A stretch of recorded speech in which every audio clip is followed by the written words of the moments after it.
Hello learners, a very good afternoon to all of you.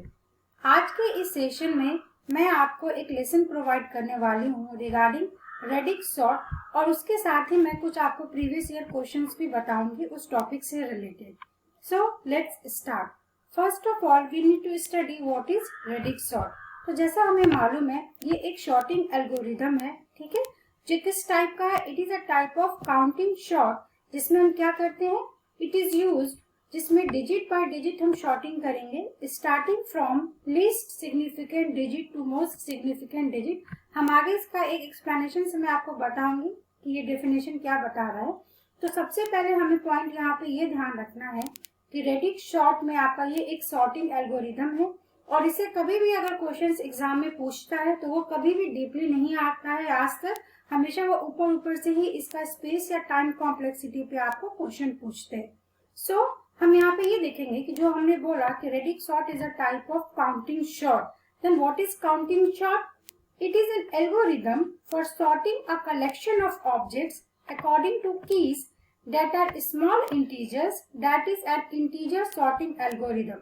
तो आप ऐसे समझिए कि रेडिक्स सॉर्ट को, रेडिक्स मतलब होता है बेस, ठीक है, जैसे हमारा डेसिमल नंबर सिस्टम है, बाइनरी नंबर सिस्टम है। सिमिलरली अगर हमें नंबर सिस्टम के कॉन्सेप्ट में अगर बात करना है तो रेडिक्स सॉर्ट एक काउंटिंग सॉर्ट है जो कि इंटीजर वैल्यूज के लिए ही सिर्फ हम काम कर सकते हैं। तो जैसा मैंने यहाँ पे एक एग्जाम्पल से आपको एक्सप्लेन किया है, इसमें हम क्या करेंगे, सॉर्ट करेंगे सिर्फ नंबर्स को, कहाँ से, least significant to most significant. तो ये हमें मालूम है कि आप किसी भी नंबर को रिप्रेजेंट करते हो जब कंप्यूटर सिस्टम में, तो हमारा एक क्या होता है, ये मोस्ट सिग्निफिकेंट बिट होता है और जो लास्ट वाला होता है वो लीस्ट सिग्निफिकेंट बिट होता है, ठीक है। ये हमारा रिप्रेजेंटेशन है मेमोरी का। तो लेट्स सपोज कि हमारे पास कुछ ये एलिमेंट्स दिए हुए हैं जो हम यहाँ पे अगर देखेंगे तो वो क्या है, अनसॉर्टेड है, ठीक है, क्योंकि सॉर्टेड का मतलब होगा आइदर वो असेंडिंग या डिसेंडिंग ऑर्डर में आपको डिस्प्ले होना चाहिए। तो यहाँ पे आप देखो इसका एल्गोरिदम कैसे वर्क करता है। तो मैंने सिंपली एक एग्जांपल से एक्सप्लेन किया है। यहाँ पे जो आपको नंबर्स है, तो सबसे पहले ये क्या करेगा, जो लीस्ट सिग्निफिकेंट डिजिट है, मतलब आप ये लोगे जो फर्स्ट इटरेशन है उसमें जो भी नंबर्स है उसका जो फर्स्ट पोजीशन होगा, मतलब जो लीस्ट सिग्निफिकेंट बिट होगा, यूनिट प्लेस होगा, आप ऐसे समझो जो यूनिट प्लेस होगा वहां से ये शॉर्टिंग स्टार्ट करेगा। तो जो मैंने यहाँ पे मार्क किया है, आप देखो 0 सबसे छोटा है तो इसलिए ये 0 पहले आ जाएगा। इसके बाद नेक्स्ट डिजिट में क्या आएगा, 90। तो इस तरीके से वो एक एक करके ये आपका फर्स्ट इटरेशन हो रहा है, जहाँ पे आप देखोगे तो जो आपका यूनिट प्लेस है वो सॉर्टेड हो गया। नेक्स्ट सेकेंड इटरेशन में क्या होगा, अब वो 10th डिजिट को लेगा। 10th मतलब लीस्ट सिग्निफिकेंट डिजिट का ठीक एक पहले वाला। तो यहाँ पे आप देखो 7 9 0। तो जब आप 10th डिजिट को आप सॉर्टिंग करोगे तो आपका ये वाला एरे फॉर्म होगा। तो यहाँ पे आप देखोगे तो जो सेकेंड डिजिट है वो भी सॉर्टेड हो गया। इसके बाद थर्ड इटरेशन में आपको क्या करना पड़ेगा, थर्ड वाला डिजिट लेना होगा। तो मतलब रेडिक्स सॉर्ट कैसे काम करता है, जो आपके लिस्ट सिग्निफिकेंट डिजिट होते हैं उसमें यूनिट प्लेस को पहले इटरेशन में, देन 10th को, देन 100 प्लेस को, और अगर सपोज यहाँ पे 4 डिजिट का होता तो फिर वो 4th डिजिट को भी कंपेयर करता। तो इस तरीके से हम समझ सकते थे कि रेडिक्स सॉर्ट का आपका ये वर्किंग होता है। नेक्स्ट हमें ये समझना है कि इसका टाइम कॉम्प्लेक्सिटी बहुत ही इंपॉर्टेंट है और एग्जाम में आपका यही आता है।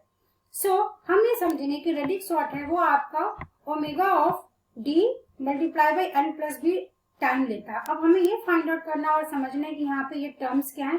तो जो एन है वो एन आपको बताएगा नंबर ऑफ एलिमेंट्स की, एरे में कितने नंबर ऑफ एलिमेंट है, ठीक है। डी यहाँ पे क्या बताता है, D means it is a input integer. आप जो इंटीजर इनपुट करोगे, जैसे अभी हमने देखा यहाँ पे 3 डिजिट का था, तो वो डिजिट आप बताओगे कि कितने डिजिट तक का आपने नंबर लिया है। उसके बाद आपका यहाँ पे बी क्या रिप्रेजेंट करता है, बेस। जैसे हम यहाँ पे क्वेश्चन देखेंगे तो वो डेसिमल नंबर सिस्टम पे था और मैंने इसको अच्छे से एक्सप्लेन यहाँ पे ये किया, जो आपका डी आप यहाँ पे ले रहे हो, जो डिजिट ले रहे हो, तो if K is the maximum possible value then D would be O log K. So overall time complexity इसकी क्या हो जाएगी, ये हो जाएगी। तो आप यहाँ पे ये समझिए कि जब भी आप कॉम्प्लेक्सिटी निकालोगे उसमें आपका नंबर ऑफ एलिमेंट्स और बेस तो होगा ही, और जितने नंबर ऑफ डिजिट रहेंगे उतने से आप मल्टीप्लाई कर दोगे। तो यहाँ पे इसकी कॉम्प्लेक्सिटी क्या हो जाएगी, बहुत ज्यादा बढ़ जाएगी अगर आप दूसरे एल्गोरिदम से कंपेयर करो।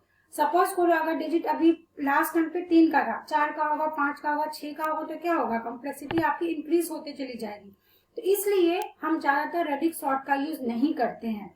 तो इसलिए बोला जाता है अगर जो आपका डिजिट की वैल्यूज बढ़ रही है या सपोज अगर यहाँ पे कांस्टेंट है वो नहीं बढ़ रहा, तो हम कभी रेडिक्स सॉर्ट यूज ही नहीं करेंगे। क्यों? अगर आपका यहाँ पे वो कांस्टेंट वैल्यू है तो वो समहाउ हमारा time complexity O N log N हो जाएगा। तो हमें मालूम है अगर एन लॉग एन है तो हम फिर क्यूब सॉर्ट और मर्ज सॉर्ट से भी कर सकते हैं, जिसकी इफेक्टिवनेस इससे ज्यादा है। तो इस तरीके से आपको समझना रहेगा कि क्वेश्चंस कैसा दिया है। तो यहाँ पे आप देखो, एक मैंने गेट 2008 का क्वेश्चन लिया है जिसमें उन्होंने ये बताया है कि radix sort to sort N integers in the range, आपको ये रेंज दिया है एन के टू द पावर 2 और एन का पावर के। अभी ये जो है ये कितनी बड़ी वैल्यू है, ठीक है, एन का पावर के। तो आप समझिए यहाँ पे अगर वो एन की वैल्यूज पे डिपेंडेंट नहीं है, यहाँ पे क्या हो रहा है कि जो शॉर्ट कर रहा है वो इतने नंबर ऑफ डिजिट के लिए इतना नंबर ऑफ रेंज ले रहा है। तो रेंज ले रहा है तो इसका मतलब कौन सा शॉर्टिंग आएगा? आपका रेडिक्स सॉर्ट आएगा। और जब हमने अभी लास्ट टाइम पे देखा था कि अगर आपकी वो वैल्यू इसके पावर में जाएगी तो हम क्या यूज करेंगे? N log N. तो इसलिए इसका आंसर यहाँ पे एन लॉग एन हो जाएगा। यहाँ पे मैंने इसको एक्सप्लेन भी किया है कि अगर आपका टाइम कॉम्प्लेक्सिटी सपोज ये है, ठीक है, एन नंबर ऑफ एलिमेंट और डब्ल्यू कोई वर्ड का लेंथ है। वर्ड का लेंथ मतलब क्या कि आप कितने नंबर ऑफ बिट से उसको रिप्रेजेंट कर रहे हो, तो दोनों तरफ अगर आप लॉग लोगे तो हमें ये वैल्यू निकल के आएगी। तो इस तरीके से आपको कॉन्सेप्ट को ध्यान में रख के और क्वेश्चन सॉल्व करना है। नेक्स्ट इसमें दूसरा इंपॉर्टेंट पॉइंट रेडिक्स सॉर्ट में ये आता है कि जो हम यहाँ पे एरे ऑफ इंटीजर्स ले रहे हैं, ठीक है, उसका रेंज होगा 1 से लेके एन टू दी पावर सी। तो सी कुछ भी हो सकता है, कोई भी कांस्टेंट वैल्यू हो सकता है। तो अगर आपको क्वेश्चन अगर ऐसा देगा तो आपको तुरंत समझ में आ जाना चाहिए कि n के पावर में अगर कोई कांस्टेंट है तो वो जैसे जैसे कांस्टेंट की वैल्यू बढ़ेगी वैसे वैसे कॉम्प्लेक्सिटी बढ़ेगी। तो अगर आपसे क्वेश्चन ये पूछता है कि given an array where numbers are in the range from this, तो which sorting algorithm can be used in linear time, तो हमारे यहाँ पे आंसर क्या हो जाएगा? Radix sort. क्यों? क्योंकि आप किसी और एल्गोरिथम को यहाँ पे यूज ही नहीं कर सकते हो। तो इस तरीके से हमें समझना है कि क्वेश्चन क्या पूछा, और इसमें आपका इंपॉर्टेंट कीवर्ड है कि रेंज दिया हुआ है और यहाँ पे लीनियर टाइम में सॉर्ट करना है, इसीलिए इसका आंसर रेडिक्स सॉर्ट होगा।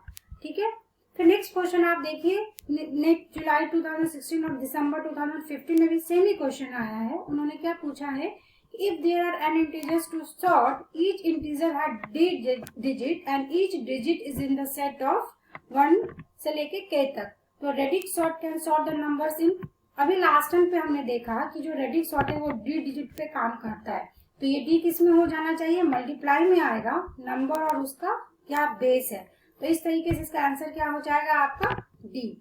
और अगर आप एग्जाम में थोड़ा ट्रिक लगा के भी सोचेंगे तो हमें ये समझना है, इसमें कीवर्ड्स याद रखना। रेडिक्स मतलब बेस।